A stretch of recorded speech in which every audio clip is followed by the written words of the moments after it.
Bonjour, chères dames, chers messieurs, chères demoiselles, j'espère que vous allez bien où que vous soyez à travers le monde.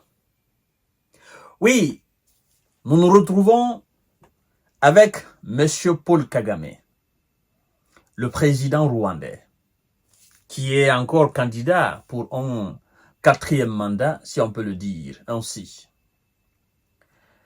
Mais ce n'est pas son élection qui nous regarde dans cette émission. Ce qui nous regarde, c'est l'interview que M. Paul Kagame a passé avec des journalistes de France 24, si je ne me trompe pas. Et dans cette interview, il y a une partie qui a beaucoup attiré notre attention, nous les panafricains. Oui. Et là-dessus, nous nous sommes posés d'énormes questions. Vous savez, mesdames et messieurs, ça fait maintenant plusieurs décennies que entre le Rwanda et le Congo-Kinshasa, la RDC, rien ne va. Pourtant, ce sont des pays frontaliers, ce sont des voisins. Des voisins qui sont censés s'entendre dans les conditions normales. Des voisins qui sont censés évoluer dans une organisation régionale. Donc, des voisins qui appartiennent dans les conditions normales, l'institution régionale. Comme on appelle CEDEAO, Afrique du Nord, machin. Ces voisins sont dans une organisation régionale, qui sont censés évoluer dans cette organisation, dans une harmonie parfaite. Mais, en lieu et place de cette harmonie, nous constatons une certaine forme d'animosité. Oui. Parce qu'à partir du moment où un voisin accuse l'autre d'être derrière des rebelles qui s'attaquent quotidiennement, sans cesse, à ces populations, qui s'accaparent et exploitent frauduleusement ces ressources du sol et du sous-sol, il faut dire que ça ne va pas. Là-dessus, les différents chefs d'État qui se sont succédés à la tête de Congo-Kinshasa depuis l'ère Kagame et le responsable rwandais Paul Kagame, ils n'ont jamais cessé de s'entre-attaquer.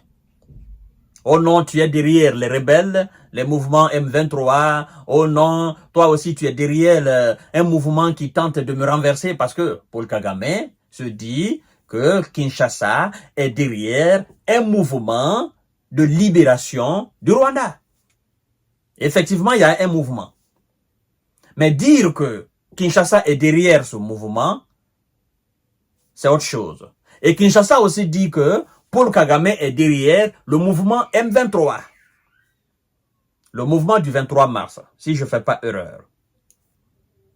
Et, mesdames et messieurs, sur la deuxième question du mouvement M23, que ce soit des organisations, l'ONU ou des experts qui viennent là pour voir exactement ce qui se passe, la plupart affirment avec certitude que oui, il y a des troupes rwandaises qui entrent sur le territoire congolais et qui appuient les rebelles. Les rebelles qui attaquent les différentes populations congolaises. Donc, non seulement il y a des troupes rwandaises qui pénètrent le sol congolais frauduleusement, mais aussi ils les appuient logistiquement. Ils appuient les rebelles qui sévissent dans les territoires congolais contre des populations et qui exploitent frauduleusement les ressources du sol et du sous-sol congolais. Cela est avéré. Cela est confirmé par de nombreux experts, par de nombreux observateurs, par de nombreux organismes, ONG. Alors, si c'était juste un expert, on se serait dit il est en complicité avec M. Tshisekedi. Si c'était deux experts, on se serait dit oui. Si c'était une seule institution, on se serait dit oui. Si c'était juste une seule ONG, on se serait dit oui, il est en complicité. Mais 1, 2, 3, 4, 5, 6, on ne peut même pas les compter. Des gens, des institutions, des ONG qui affirment avec certitude. Des rapports ont été faits là-dessus. Des images ont été montrées. Des images des troupes rwandaises qui pénètrent le sol le territoire congolais. Et jusqu'à présent, M. Paul Kagame nie formellement cela. Il nie cela. Alors, est-ce que tous ces gens peuvent mentir? Ça, c'est une bonne question. L'autre chose, Paul Kagame nous dit qu'il n'a peur de personne et qu'il n'a pas peur de faire la guerre au Congo-Kinshasa. C'est quand même curieux. Kagame s'appuie sur quoi? Pour dire qu'il n'a peur de faire la guerre au Congo-Kinshasa. Il est sûr de quoi? Qu'est-ce qu'il possède dans son pays? Réellement, qu'est-ce qu'il possède dans son pays?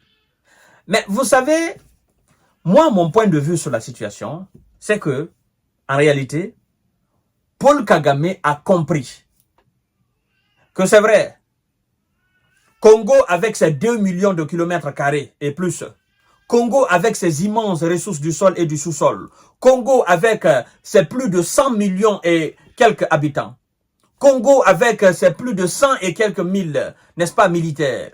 Paul Kagame a compris qu'il n'y a pas d'harmonie entre les Congolais. Paul Kagame a compris qu'en cas de conflit entre le Rwanda et le Congo-Kinshasa, il a plus de capacité à diviser plus la population congolaise, à diviser plus l'armée congolaise. C'est-à-dire, Paul Kagame a compris qu'au sein même de l'armée congolaise, la division est totale. Ceux qui ne sont pas d'accord avec le pouvoir en place sont nombreux.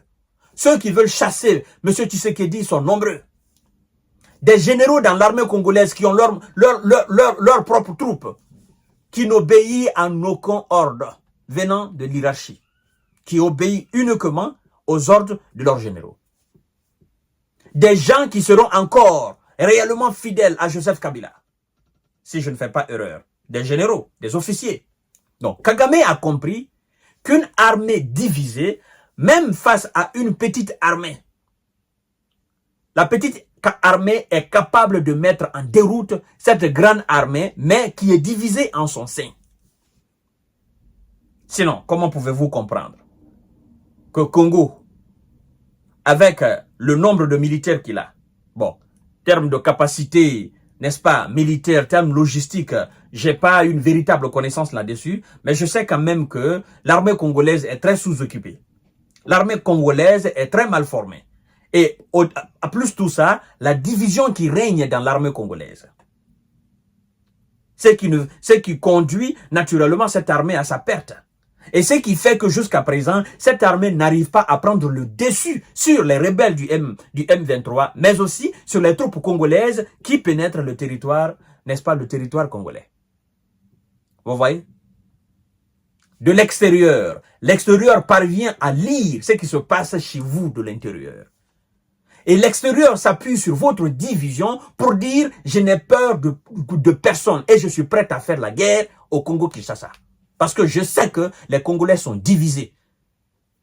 Les corps qui sont censés défendre ce territoire congolais immense, ce corps est divisé. Il n'y a pas d'entente entre eux. Qui est-ce qui même dirige l'armée congolaise? Kabila, Paul Kagame, il a fait toutes ces analyses et il a compris qu'en cas de conflit majeur entre les deux pays, le Congo ne va pas s'en sortir. Bien que ça soit un très grand pays, bien que ça soit un très grand nombre en termes militaires, mais il n'y a pas d'harmonie, ça ne règne pas, il n'y a pas d'ordre, ça ne passe pas. C'est-à-dire, l'ordre qui est censé, le feeling qui est censé être entre l'armée et l'hierarchie depuis là-haut, cela n'existe pas. Vous voyez? C'est tout ce qui permet à M. Kagame d'affirmer clairement qu'il n'a pas peur du Congo. Et c'est pourquoi nous disons au chef d'État congolais réellement de s'investir dans la défense. On ne peut pas avoir un pays de la dimension de Congo-Kinshasa et ne pas avoir la capacité, avec des ressources du sol et du sous-sol de ce pays, et ne pas avoir la capacité de réarmer efficacement et former efficacement les militaires, les corps qui sont censés défendre ce pays. 2 millions et quelques de kilomètres carrés, si je ne me trompe pas. Congo-Kinshasa. Quand on pense qu'au Congo, des députés prennent des dizaines de milliers d'euros. Des dizaines de milliers d'euros Congo. Dans les 30, dans les 40 000 euros, dans les 20 000 euros. Et qu'on est incapable de doter de l'armée. On est incapable de former l'armée. On est incapable de faire régner l'ordre dans l'armée. C'est quand même pathétique. Le Rwanda, le Congo fait des centaines de fois le Rwanda. Il y a quoi au Rwanda réellement? Ben, c'est l'ordre qui règne au Rwanda, certainement. Le respect de l'hierarchie. L'armée écoute le haut niveau. Il y a une organisation, il y a une discipline. C'est ça en fait, c'est ça la différence. Sinon Paul Kagame, je ne vois pas comment il peut s'asseoir pour dire « j'ai pas peur, je suis prêt à faire la guerre au Congo-Kinshasa ». Et il va même jusqu'à accuser, jusqu'à taper fort sur le président, Félix Tshisekedi. Ouais, mesdames et messieurs, c'est ça en fait. Donc, chères dames, chères demoiselles, chers messieurs, tout cela ne fait que desservir la cause africaine. Sinon, pourquoi des frères africains vont se faire la guerre? Pourquoi? Pourquoi on ne peut pas s'entendre? Pourquoi? Et dans tout ça, l'organisation l'OUA ou encore quoi là, qui se trouve à Addis Abeba, regarde, je ne sais même plus comment je peux l'appeler. Est-ce que c'est l'Union africaine? Parce que cette union n'existe pas, c'est sur le papier. Toutes les institutions sont assises, africaines sont assises, et regardent cette histoire qui se passe entre le Congo et le Rwanda. Et on sait exactement que là-bas, il y a des massacres. On sait exactement ce qui se passe là-bas. Mais on ne fait rien dans ce sens. On ne fait rien pour envoyer la paix. On ne fait rien pour envoyer le président congolais et le président rwandais autour de la table afin de mettre définitivement fin à cette barbarie. Sinon, si Paul Kagame sait qu'il n'est pas derrière la rébellion, pourquoi il ne peut pas s'associer à son homologue congolais afin de mettre définitivement fin à cette rébellion, n'est-ce pas, qui fait mal au Congo, sachant très bien que lui, il est frontalier, n'est-ce pas, à ce pays-là. Mais il y a anguille sous roche. Mesdames et messieurs, Congolaises et Congolais, réveillez-vous, réveillez-vous, réveillez-vous.